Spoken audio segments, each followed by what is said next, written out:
gone are the days. No more lonely nights.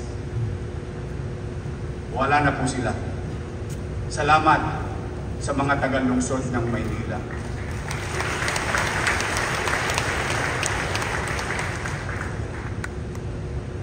Mula Hulyo hanggang Setyembre ng taong ito, 2,069 permits ang na-issue ng Office of the Building Official.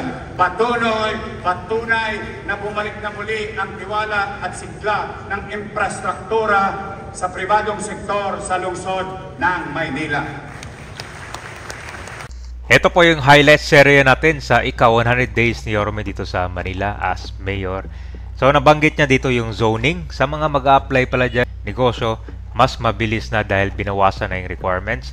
Tapos, mas marami nang nagtiwala ngayon sa gobyerno ng Manila dahil dumadami na yung mga kumukuha ng mga business permits or kung ano pang pangangailangan para pagsimula ng negosyo. Simula ng 2022 to 2025 and still counting. Paul, marami pang SOA.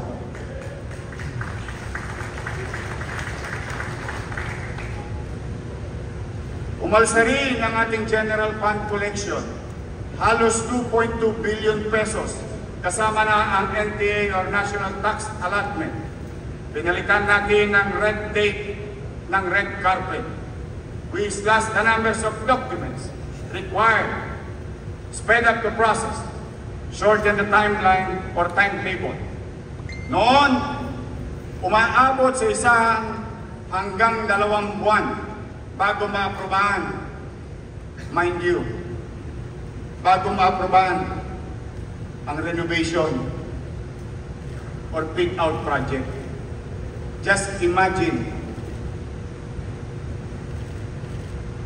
2 months. Ngayon, ito ay maaaring aprobahan sa loob lamang ng 1 linggo o 3 araw sa lungsod ng Maynila.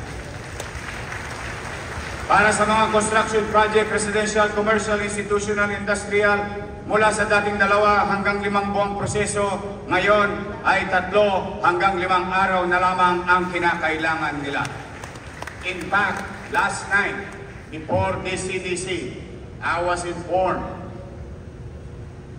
the one who applied with us last week paid 3 million pesos for zoning fee today. So just imagine what we can do more if we are more efficient and we practice the ease of doing business in the city of Manila. At ito'y hindi laway-laway lang.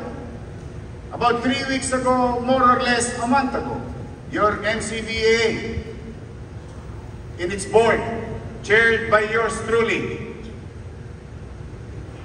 mula sa 20 dokumentong kakailanganin ng karaniwang hinihingi sa zoning application, ngayon ay 7 na lamang. At kung hindi ka naman pumasa at kailangan mong umapila, from 15 items, ngayon 5 na lamang ang kakailanganin. Dahil sa pagbabagong ito, nakalikom tayo ng 23.6 million pesos sa 350 clients na nag-apply ng zoning at locational clearances ng kanilang mga negosyo sa lungsod ng Maynila. Nandiyan dyan, mga restaurant, convenience store, bangko, ospital, sinihan at iba pang residential at commercial project. Dumami rin ang building permit. Noong araw, pupunta ka sa zoning, pupunta ka sa building permit, dapat tapos na sa normal. Ngunit, anong ginawa? Pupunta ka sa zoning, doon sa maliit na butas, at nagsisilipan kayo, pero mo nagbabayad ka ng buwis. Ang inalay lang sa'yo, ganitong kaliit na butas at nakakandadong opisina. literally, nakakandado ang opisina. Dapat tapos ka na, babalik ka pa raw sa zoning. Baka kasi may nakalimutan ka pa. But mind you, to our stakeholders, gone are the days. No more lonely nights. Wala na po sila. Salamat sa mga taga-lungsod ng Maynila.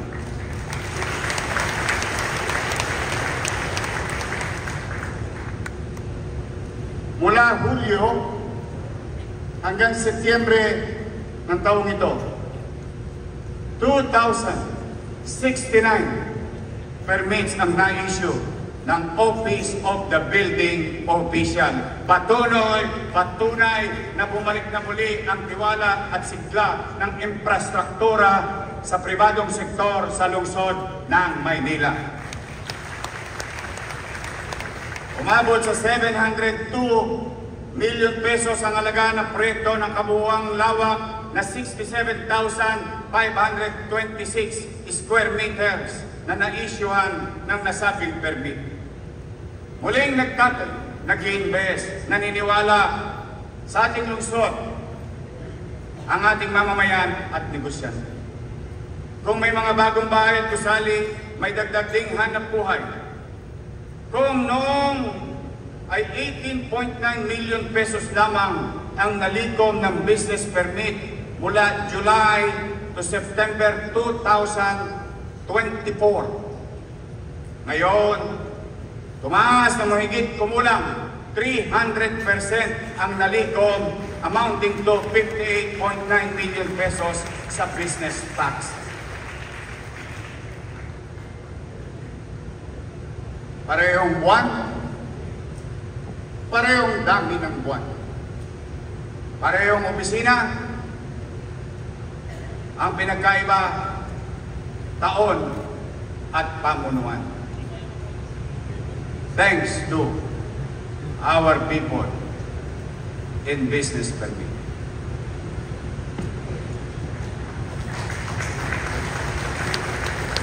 As like what the Secretary of the CDC said a while ago, Director Mark,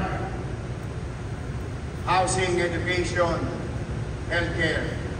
These businesses produces 12,752 jobs generated for the city of Manila and for our people. 7.1 billion pesos ang total investment na pumasok sa ating lungsod sa loob lamang ng nasabing panahon. Pati ang hawker's fee, saan ka nakakita? Nagbawas na ako, naglinis na ako, nag-clearing na ako. Pero ano ang naging epekto?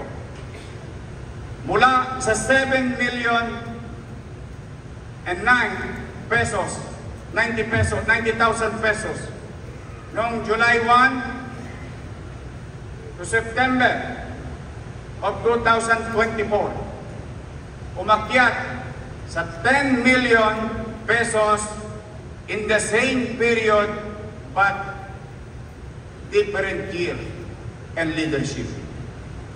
Paano nangyari yun? Nagbawas na, tumaas pa ang kita. Kasi po, unti-unti nang nawawala muli si Eddie at Patty.